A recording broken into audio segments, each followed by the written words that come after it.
उन्वान है रात वो नहीं आई। रात बिस्तर पर पड़े पड़े मैं उसका इंतज़ार कर रहा था, मगर वो थी कि आने का नाम ही नहीं ले रही थी। मैंने सोचा शायद अभी उसके आने का वक्त नहीं हुआ हो, मगर घड़ी पर नज़र गई तो मालूम हुआ कि नहीं, वक्त तो कब का हो चला है। मगर फिर क्या बात हुई कि वो नहीं आई। थोड़ी देर के लिए आंख बंद करके सोचने लगा, तभी एहसास हुआ कि वो पास ही खड़ी है, मगर आने से घबरा रही है। मैंने पूछा, क्या हुआ, क्यों नहीं आ रही हो? कहती है, हद है, बिल्कुल पागल ही हो तुम। इतनी सख्त गर्मी में कंबल ओढ़े मुझसे उम्मीद लगाए बैठे हो कि आऊँगी। पहले कंबल फेंको फिर आती हूँ।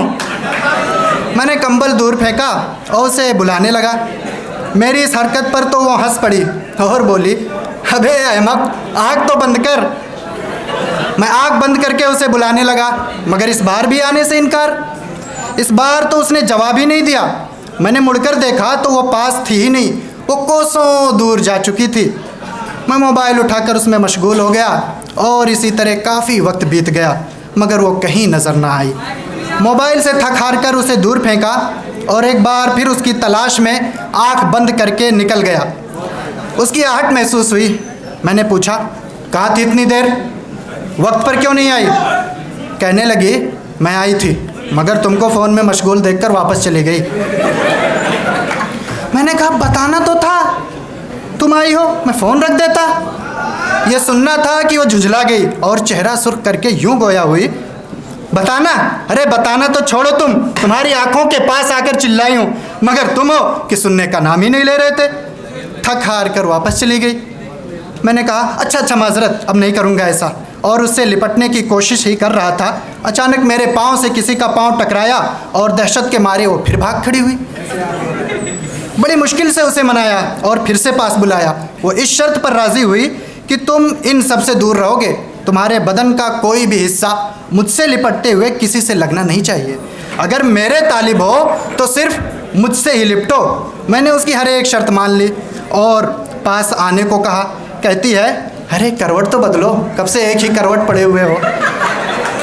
तुम्हें इतना भी नहीं पता कि मुझे मनाने के लिए करवट दर करवट बदलनी पड़ती है? मैंने कहा, अरे हाँ, मैं तो भूल ही गया था। जैसे ही करवट बदलता हूँ वो अचानक से फिर गायब।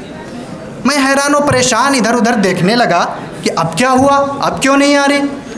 बहुत देर के बाद ख्याल आया कि उसे तो मैंने अंधेरे में बुलाने की आदत डाल रखी है, फिर ये उजाला देखकर क्यों कर आएगी। उठकर बल्ब बंद करता हूँ और फिर एक बार उसकी याद में दराज हो जाता हूँ। इस बार वो अजब नाटक कर रही थी, कभी आती तो कभी चली जाती। मैंने ठान लिया कि इस बार आई तो छोड़ूंगा नहीं। उसे पकड़ने के पूरे इरादे के साथ लेटा हुआ था कि वो आधम की। मैंने उसे पूरी कुव्वत से पकड़े रखने की कोशिश की, मगर थोड़ी ही देर में वो मेरे चंगुल से फिर फिसल निकली और जाते जाते ये कह गई कि तुम्हारा पंखा हवा कम दे रहा है, एसी लगवा लो। एसी वाली बात सुनकर मैं जल भुन गया और पूरा इरादा बना लिया कि इस बार आई तो खूब खरी खोटी सुनाऊंगा। कुछ देर बाद वो दरवाजे पर फिर खड़ी दिखाई दी। देखते ही मैं शुरू हो गया, बढ़िया ही एसी वाली, बहुत बड़े घर की हो ना कि ऐसे की बना नहीं रह सकते। कहती है, और नहीं तो क्या, बड़े बड़े लोग मेरे दीवाने हैं, क्या क्या नहीं इंतज़ाम करते हैं मेरे लिए।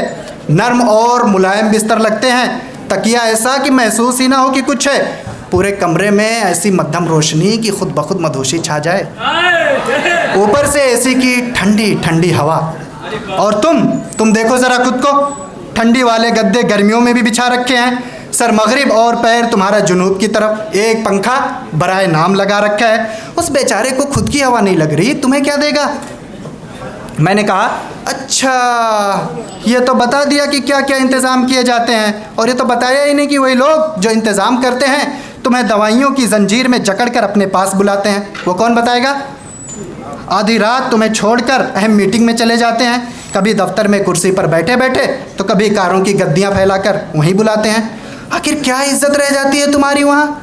और मैं हूँ कि रात में एक ख़ास वक्त मुतय्यन कर रखा है, मगर फिर भी तुम नहीं आती।